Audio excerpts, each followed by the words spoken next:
आपका कोई करे अपमान तो इन तरीकों से दें मुंह तोड़ जवाब। आचार्य चाणक्य को श्रेष्ठ विद्वानों में से एक माना जाता है। आचार्य चाणक्य को धर्म, राजनीति, अर्थशास्त्र, समाजशास्त्र, राजनीतिशास्त्र आदि तमाम विषयों की गहन जानकारी थी। चाणक्य द्वारा कई शास्त्रों की रचना भी की गई जो आज भी मानव के लिए उपयोगी हैं। उन्होंने अपनी नीतियों में काफी कुछ लिखा है। उनके द्वारा बताई गई हर एक नीति मनुष्य को जीवन में लक्ष्य पाने के लिए प्रेरित करती हैं। यदि इन बातों पर गौर किया जाए, तो व्यक्ति कई तरह की परेशानियों से बचा रह सकता है।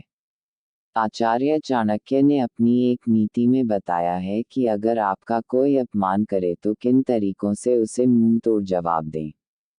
मनुष्य के जीवन में अपमान मौत से कम नहीं होती है। कई बार आपके जीवन में ऐसे लोग आते हैं जो बार बार हर बात में आपकी बेइज्जती करने की कोशिश करते हैं। अगर आपकी किसी ने सरेआम बेइज्जती कर दी तो जीवन में उससे बड़ा कोई दुख नहीं होता। ऐसा इसलिए क्योंकि आमतौर पर मनुष्य जिस चीज के लिए सबसे ज्यादा घबराता है वो है अपनी इज्जत। मनुष्य हमेशा सोचता है उसकी बेइज्जती ना हो जाए। हालांकि कई लोग ऐसे होते हैं जो अपमानित होने पर उसका मुंह तोड़ जवाब नहीं देते। ऐसा करने वाले इंसान को जिंदगी में कदम कदम पर अपमान का घूंट पीना पड़ता है। अपमान का घूंट जहर से भी ज्यादा कड़वा। अगर आपका कोई बार बार अपमान कर रहा है तो उसे वहीं रोकिए।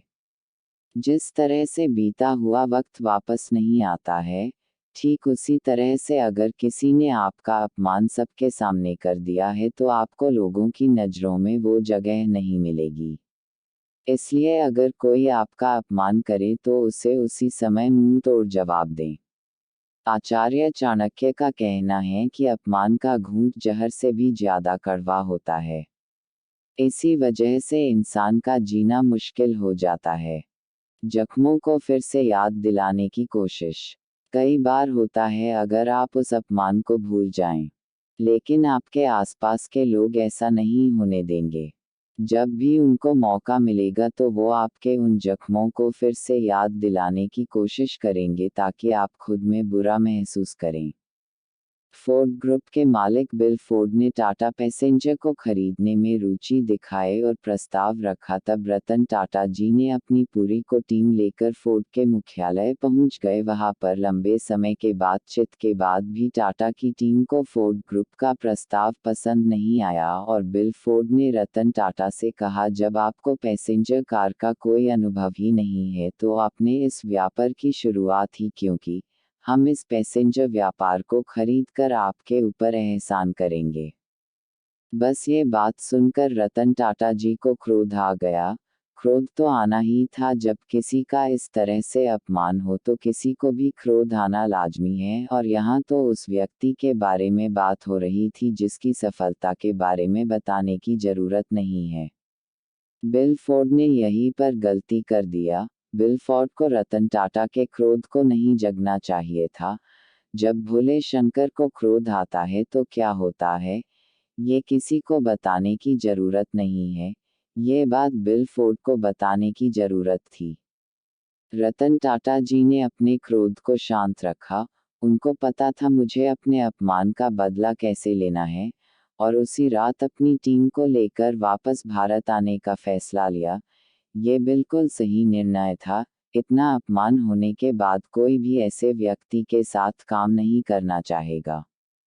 भारत आने के बाद उन्होंने पूरी अपनी टीम के साथ बैठक किया और बोला, चाहे कुछ भी हो जाए हमें इस पैसेंजर कार को फिर से बाजार में उतारना है और इसको सफल भी बनाना है।